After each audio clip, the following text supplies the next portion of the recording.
Initially, I used to get very upset and angry about it. I would want to go and beat the person. I mean, that's my nature. I'm, equally emotional and very touchy about criticism that comes my way.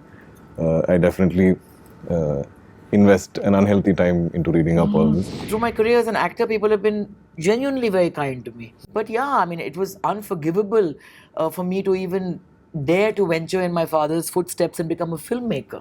Is your relevance is decided with time, not a review right now. You read it and you're eating bhelpuri in it tomorrow, the same newspaper. This is one of the things I'm unable to articulate, the feeling before something is about to come out. I mean, there's a little bit of everything. I feel like garam masala, a little bit of everything. My biggest fear in life was that I would fail in anything I do. Like, I'll be a failure son to this legendary father. More difficult for a person coming from the same fraternity or from anywhere where they say it's so easy. I say it is the most difficult for a person who comes from there because there's such a huge thing standing there and they have to, no matter what, they have to prove themselves. Yeah. They have to prove themselves. When I was growing up, nobody. Historically, there was no second generation actor who'd made it in Malayalam. So my school days, I used to think this is impossible. Like, I'll never get a chance, I'll never make it. Mukesh Bhatt has made more money on Sadak 2 than he's made in his last 20 movies. And I can assure you that's all he cares about. Yes, for certain we get targeted, but I'm saying is that I would never wish this on somebody else. Yeah, I'm not going to say why me and why not you. Yeah. Because then how am I different from the people who met out that anger or that kind of toxicity? Bollywood is known for its glitz and glamour by the audience, but there's a dark underbelly to it that is often explored in Indian cinema, and another piece of it is coming with Chup by R Balki, and I'm quite excited to be watching the film, and it has created intrigue amongst the audience and it's quite palpable already, and it's an honor for me today to be sitting with the cast of the team. So Sunny sir, Dulquer, Shreya and Pooja ma'am, welcome to Bollywood Bubble. Thank you. I have to start by saying that when the film was announced, the team up of you guys was quite extraordinary and very intriguing for the audience, coupled with Mr. R Balki. So that had kind of laid the foundation of the film, and that kind of reflects from the reception of the trailer of the film. Firstly, for you all to kind of work under the leadership of R Balki, what was it like? I'll start with Pooja. Well, I think we were talking about this earlier. I think that this is certainly a film that comes from his core, and which is why it has the it's creating the kind of ripples that it is. But I think having said that, there was no masterpiece complex. I don't think that any of us were given the feeling that, oh my God, we're making something brilliant here and this is going to change the face of Indian cinema. He just said, come on, believe, have fun. And because he's such a master at his craft, the process becomes so simple. So, I mean, I had the least amount of days in comparison to, the three of them, but I think it was easy. It was gratifying at the end of each day, and it's a relief to work with a filmmaker who doesn't bog you down with his greatness. So Balki is like that. Shreya, what about you? Like, you have the least experience amongst all of them, Thanks. but you have shined. But you have shined so much that you have got an opportunity to work with these people. That speaks the potential that you have shown. Sure. Yeah. So how was it for you to kind of absorb from R Balki as well as from these kind of legends of the craft? We as actors tend to severely doubt what we do, and with Balki the best part is that because we're all become so varied, like you pointed out, and it's not like a it's not like a one size fits all sort of an approach. He genuinely introduces you to the playground and then lets you loose, so that we can fill it with whatever style that we are comfortable with. Dulquer, for you, like the first time you entered Hindi cinema with the Zoya Factor, it kind of didn't work as well. So what was the learning you got from that kind of from that experience that kind of you applied before choosing this script? I mean, Zoya Factor was the first film that didn't work, so to speak, in my career. I've been through those ups and downs, just as any other actor. And I don't take full credit when a film works, nor take full blame when a film doesn't work. I did like the fact that somebody like Balki brings you a film. That itself felt like a bit of an award, like a win. that you've been noticed by him or he's seeing you as one of his characters. That excited me to begin with. Also, he gives you a lot of freedom as an actor, and it's very, you kind of explore with him to find your character, and he'll tell you, let's take it up a notch, or bring it down, or just play it like this, or this is working, which also lets you, like she said, lets us lose on the playground. It's definitely an experience that will really stay with me always. Sunny sir, for you, like you are coming, the audience can see a little bit of that brooding zone, the intense zone that you are known for. If I can say that, the angry man kind of a zone you are coming back to. How was it for you to kind of get back in that zone? Because that has kind of made you quite famous and popular in the 90s, and coming back to that kind of intense vibe, how was it for you? I did. I mean, it was there. I mean, I always basically go for the script, and once I hear it, I don't read it. I rarely read a script. It's a director has to narrate me, and when they narrate me, I like it.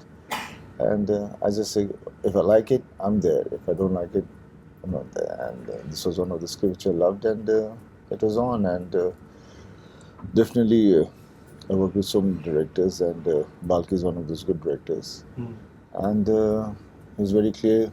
Karna kya hai, what he wants out of it, and regarding the intensity, I think it is the subject is of the whole subject is a very intense subject in which it's got its own kind of a comedy to it, also the dark comedy and here and there. But that was a fun. I mean, I had to control myself not to go out. Otherwise, other directors would have made me do something a little bit more. But here and it's, all the time trying to be just going overboard is not interesting unless and until the character requires that. And so that's what it is. Yeah. And like since the film is about the kind of critiques the films get, I have to ask each of you, like, what is the worst or the weirdest critique you have read about yourself? I really, I can't remember because this is kahavi kitni baar ke I've been here for so long now. Initially, I used to get very upset and angry about it. I would want to go and beat the person because that's my nature. I'm a very emotional person. If I love, I love. I hate, I get angry. That's me. So that's what it was. But as time went by, and I really understood that there's nothing to it. People are going to keep saying things. And After end of the day, At the end of the day, it is you who yourself knows that whether you've done a good job or not. You don't have anybody to tell you. And if anybody has to, it would be your friends who are close to you, or my dad, or people who really look at you the way they want to.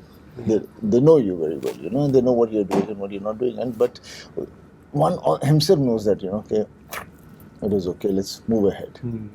Yeah, self-critiquing. Yeah. Dulquer, what about you? So I'm, equally emotional and very touchy about criticism that comes my way. I definitely invest an unhealthy time into reading up all this. But over the course of the promotion of this film, like, this question has come up before also. What is the one worst thing somebody said? And I honestly cannot remember. And that is such a light bulb moment for me, for someone who spends so much time reading this, that it doesn't really stay with you. Maybe for that day or that evening, maybe spill over into the next day, but then, life keeps going on and you keep moving forward and you keep going back to work or you go back home. So it's not something any of us actually really dwell on, unless you have nothing else to do. If I was jobless, if I didn't have films or something, then I would probably go into a deep dark hole. But I've not really had the luxury to even wallow in this misery. Shreya, about you? He usually answers this question on my behalf. There you go. Look at him. He really does. Ditto. No, I don't think she's qualified to answer this I'm not. question because But I feel she's not got any bad critique yet. She's a critic favorite. Yeah. So how can this question even be directed at her? But she has proven it time and again. Is she a critic favorite? Yeah, she's never got a bad review. Oh. Not one bad comment. Yeah. Lucky. Till now. Give it time. Give it time. I'm brand new. When I collect more experience, believe me, they'll I come. told her you haven't arrived until you've got a bad See? review or Exactly. your effigy has not been burned. Burnt. So, Exactly. yeah. So this is the honeymoon So phase. we're all waiting to hear from you when you get that one bad review. Please call I will. I will call all and of you. vent I and will cry to call. all of us. I will call. There. We know it. We know it. Then it is the time to take the trip to Manali also. For sure. Pooja ma'am, you though have read a lot of things written about you. So for you, how was it dealing with that at that time? No, I mean, I've read some, I have not read some. And the point is that I feel that, if you take the praise very seriously, then you take the criticism as seriously. I've never kind of attached the value that I've attached to myself as a human being because of what somebody's written about me or how they perceive me. So I think at the end of the day, as long as audiences respond to you and the person who's hired you is happy with what you put out there and you feel you've given your best, you're going to please some people and you're going to displease some people. But I think that in our business, like they say, love me or hate me, but don't ignore me. So I think that you take it with a truckload of salt, and I think that through my career as an actor, people have been genuinely very kind to me. And even this 22-year gap that I had from the camera, I was very privileged that people would tell me, when are you acting again? Why have you quit? Why have you quit? So I said, as long as they're saying that, you're okay. But yeah, I mean, it was unforgivable for me to even dare to venture in my father's footsteps and become a filmmaker. So that's when I really faced the onslaught. But you learn to take that because, I mean, you can't eat reviews, na? So as long as that the movie is doing well and everyone's happy and you've made some return on your investment, then you just say, Pooja ma'am, like as you said, 22 years, people were waiting for you to come back to the camera. Like I was very eagerly waiting when I was Sadak to kind of have you, but we got to hear your voice when you returned with Bombay Begums. People were so excited. For you, how did the difference in the filmmaking that you kind of observed before you were acting and now when you returned? See, I wasn't removed from the process. I mean, I became a producer at 25 with a movie called Tamanna. Then I made Dushman and Zakham and I directed my first film. Not because I had something to say, but because I felt that if I have a production company, I must learn the craft. And I did. And right now is such a wonderful phase to be on a set and be told what to do.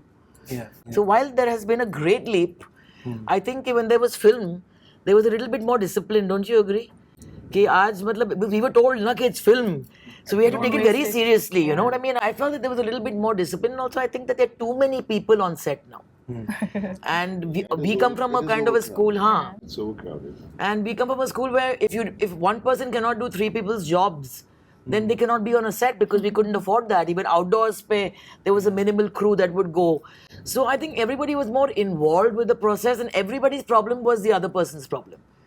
Right now, it's like I'm not going to catch the ball because it's not my turn to catch it. But it affects the whole. So while there's been a leap, I think we've also gone backwards in many ways. So I don't think that technology generally, really takes you forward. I think storytelling has to have that core and that truth in it. And I think that's why Chup resonates, because it's saying something that's sprung from not only a director's heart, but talks about the bedrock of pain, which is Kagaz Ke Phool, and how society and a whole generation of critics and audiences just rejected Guru Dutt Saab. And now we claim his movie as a classic. So I think time is the greatest critic, and I think that starting with the first person sitting there, I think that proves it more than anybody. Is your relevance is decided with time, not a review right now. Like you rightly said, you read it and you're eating bhelpuri in it tomorrow, the same newspaper. Yeah, you even though the process of acting and the process of filmmaking behind the camera might be similar, but what's the difference that you have observed in the kind of wait between an OTT release and then a theatrical release? No, it's the same. Yeah, it doesn't matter which medium your work is going to be seen or witnessed upon, but it's just, it's always exciting. It's always nerve-wracking. It's always, I don't know. This is one of the things I'm unable to articulate, the feeling before something is about to come out. I mean, there's a little bit of everything. I feel like garam masala, a little bit of everything before a release. So I feel like, You can feel a garam masala. I feel like how garam masala would. Just trying to if it had understand feelings. Like a mix of different things in it. So I think it's the same regardless of the medium. Dulquer, there's a point of commonality between you and Sunny sir is that you both come from a legacy of actors. Yeah. And you have a name to kind of live up to, a kind of follow. even if we don't say live up to, because everyone has their own journey. For you, has it been a little pressurizing at times to kind of follow that kind of expectations that come with it? I mean, of course, these are, these legendary men who are real like trailblazers and who really fought their way to make it to cinema or to kind of make this dream come true, right? And it would have seemed really impossible for them to ever make it to cinema, and they have a very different kind of drive. So when you have grown up seeing that, it's I think for me personally, my biggest fear in life was that I would fail in anything I do. Like I'll be a failure son to this legendary father. So I think this, and for the longest time, I wouldn't find anything that I was truly passionate about. You know, you can be fairly decent at a lot of things, but not really great at anything. But I knew like I was also staying away from it out of the same fear of maybe disappointing the people or him. But also in the same way, that's also what really pushes me to keep doing good work and kind of earning my place here. There is a deep love for cinema. So now I'm kind of finding a healthy balance with my mind, but I'm also still fairly new. If you like, when I hear Sunny sir talk, I get a lot more confidence, because I feel like he says in the beginning it was, you know, he used to get angry or read things, and I used to feel maybe my reaction is different. I sulk and I become like go into a shell. But now that he says, you know, now it doesn't really bother me. I'm like, I'll get there someday. and you know, you also like also now we know Sunny sir as him. Like you say, he has a signature on screen or whatever. It's like, you know, you're known for a certain type of role, whatever. But you're not associating immediately to his legacy. He's such an identity on his own. Yeah. He's such a star on his own, an actor on his own. So that is something that gives me a lot of encouragement, and I want to be like that. Yeah. And for Sunny sir, like when you kind of made your foray into films, being from a film family was something that was celebrated more than critiqued. Today it has become more of a point of conflict. Do you feel? No, it is. Yeah, it is. It has become very bad now. Yeah. I mean, I don't think the way life. I mean, it was not like that when we came into the industry, or maybe that time when we came also into the industry. Youth were not, I mean, it was not youngsters coming into the industry, there were the senior guys who were playing every kind of role, you know. So when we came in, we suddenly started stepping in, and the youth started identifying with us because we were the youth. Yeah. You know, so that thing was always there, but now there's all youth, and all the guys who are coming in are the younger guys, so then definitely it becomes, but you know, it's more difficult for a person coming from the same fraternity or from anywhere where they say it's so easy. I say it is the most difficult for a person who comes from there, because there's such a huge thing standing there, and they have to, no matter what, they have to prove themselves. They have to prove themselves, and which is not fair. Which is not fair, because end of the day, I mean, it is people like you or hate you, but they should not like you or hate you because from where you are. But when I came into the industry, I was not bothered about all these things. You know? Yeah, that even the audience wasn't. No, we were not. That was not. I cared to who's what it was. I came. I don't. Maybe that has been my basic way of life. You know, I'm not so. If not this, then this. If not this, then this. I'm not a person who'll sit down and brood, and I'm not a person who'll stop. I'd rather just keep moving, and not waste my time on it. Yeah. But now that Karan has entered and now Rajveer is about to enter the industry, does it make you anxious as a parent? Yeah, so you know what's happening right now is I can understand what my father goes through. I can understand him more now, which I wouldn't earlier on. I appreciate what the father is all about and what the fatherhood and everything is all about, because in here, inside, you're all the time having a fear factor. Not for yourself, but for your children. Anything that will be, your heart sinks all the time. Whenever you see them, they're okay, but you just start imagining things and it starts sinking. And when my dad used to tell me things, I said, why does he say all this thing to me? Now you get the point behind that. Obviously.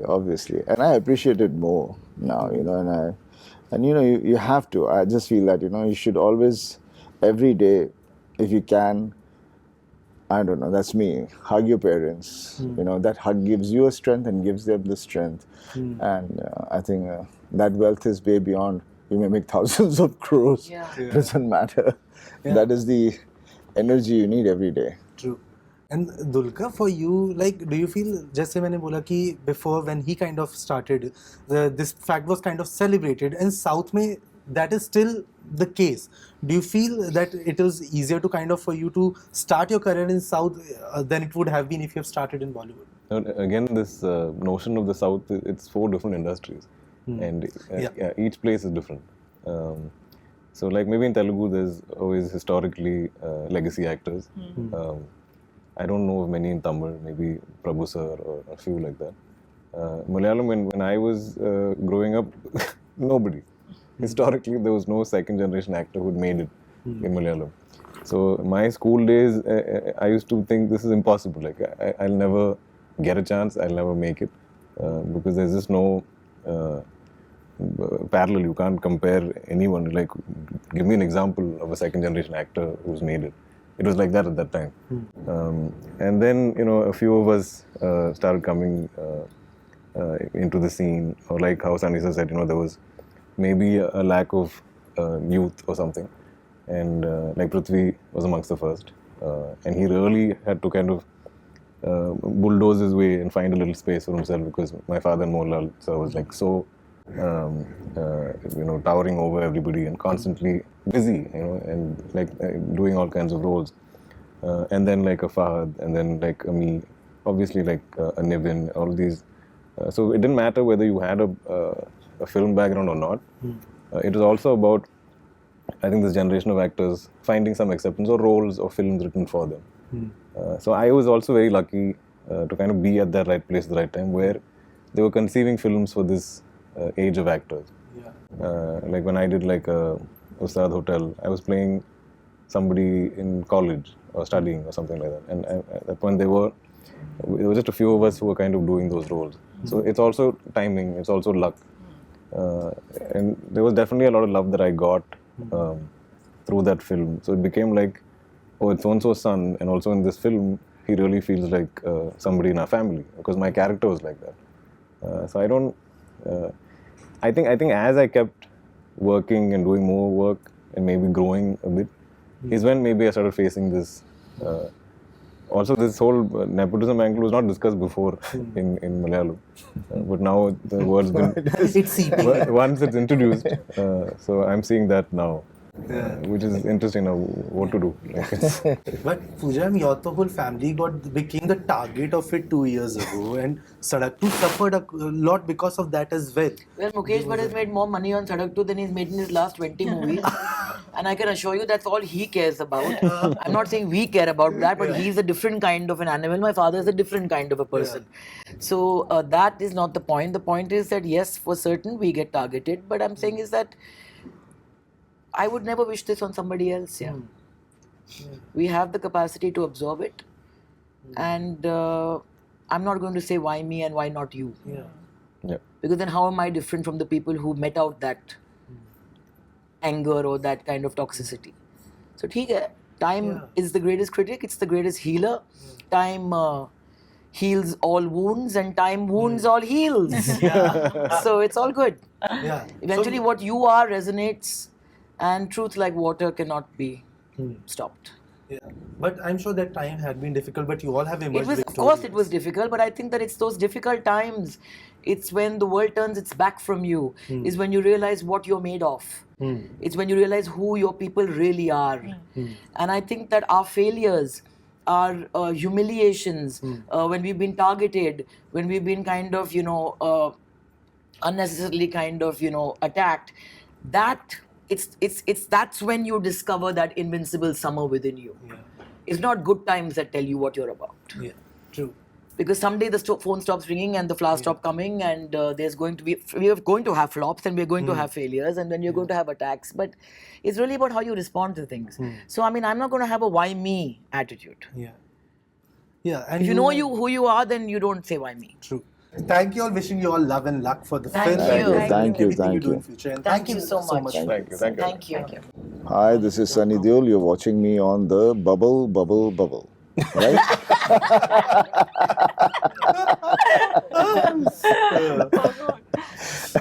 Hi, this is Dulquer Salmaan. Hi, I'm Shreya Dhanwanthary, I am Pooja Bhatt. and you're watching us on Bollywood Bubble. Keep watching.